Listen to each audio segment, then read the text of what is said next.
guys. Ayan, magluluto ko ng pansit ngayon. Ayan o. Yan ang ingredients ko. Yan. Yan ang manok. Yung manok guys, nilalaga ko na yan bago ko anuhin. Bago ko ihalo sa pansit. Kasi para mawala ang lansa. Ayan. Yan ang gulay guys. Ihalo ko yan doon. Igigisa ko na yung manok. Ayan guys.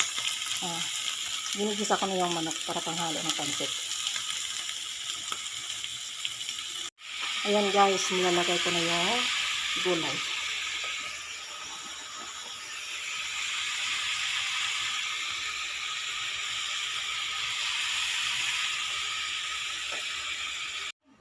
Ayan guys. Luto ng pansit ko guys. Ayan o. Ayan na. Pansit ko. Luto na. Ate Em, Hmm. yan ang sinabi ng kuha ko sa iyo. Anak dito sa akin.